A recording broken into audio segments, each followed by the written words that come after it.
Hey there, everybody.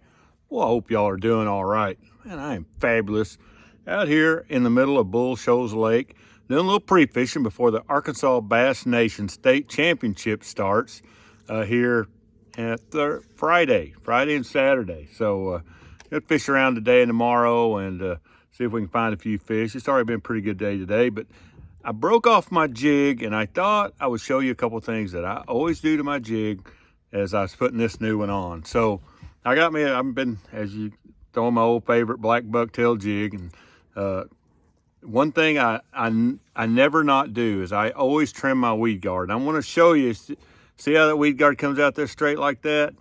What I want to do is I don't want to shorten this. I just want to taper it off a little bit. So I just want to cut it at the angle of my hook, crossways like this right here. These are some really sharp scissors. But anyway, see how I've tapered that like that? You want the tip of this to still reach your hook like so. The longest links need to be like come down to your hook. What you want is when you put a little pressure on that it'll stick your finger.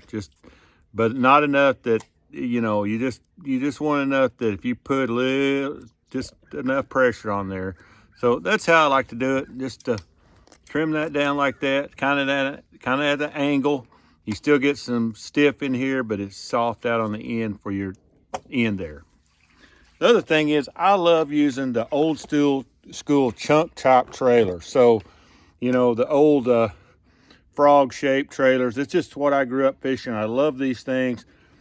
And if you grew up fishing pork frogs, you know that if you just take a jig and you hang that thing on there just like you do, at some point you're going to lose a key fish because this gets turned around here like that right there. And it gets hooked in your hook. We've all done it. And you lose the fish of the day because he sucked it in, he spun that trailer around, and it gets in your hook, or it comes around like this and gets over your hook like that right there. Believe me, I can tell you about 10 different ones over the old days. So there's an easy cure for that. And I know you've heard it, but cut you a little piece of plastic and put up on the shank of your hook. Now, what I do is I keep all my chunks in just a plain old box like this. And what I do is I go through and I cut a whole bunch of them out, little old pieces of worm.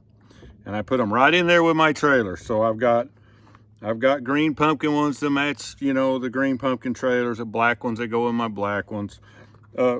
Gary Klein always said use a piece of chartreuse under there to add a little color. I have never done that much. I always just use a piece of black.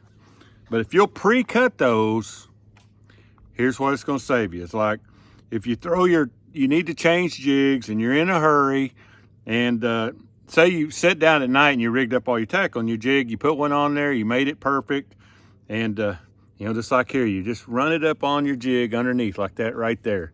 See how it's just kind of underneath the hook like that?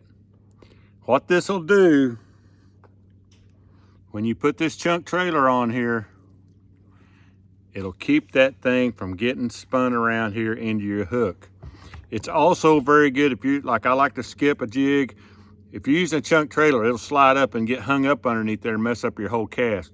This will stop that from happening, and it'll practically stop this chunk from ever ending up sideways like this. So always put you a piece of plastic underneath there. But whether you keep your trailers in a bag still or in a box, cut a bunch of those little pieces of plastic, because I've done it too many times that I rigged the jig up perfect, but now I'm out on the water. I've just missed one or broke off. I'm in a hurry. I'm like, forget the worm. I'm not going to dig around and find me a worm to break off. I just throw the trailer on there, and then it cost me a fish before the day's over. When if I had it, every time I get a trailer, I get a new piece of worm, and I do it right then. And it's really easy because I've already got them all pre-cut. I just dig out some old worms I had at the house I don't mind to chop up, and put them in my boxes, kind of matching my trailers. And that way my jig always has one on there, and I don't goof around and miss that fish that I thought I could catch. So if you still like using chunk trailers, cut you some pieces of worm, put them with your trailers. That way you've always got one handy. I promise you, It'll make a huge difference. It'll catch you that fish that you might not get otherwise. So I better get back to it and get this jig on here and get the fishing. Help Salvador out there a little bit. So we'll see if we can get this done, and I'm gonna catch one on this bucktail jig. Catch y'all later.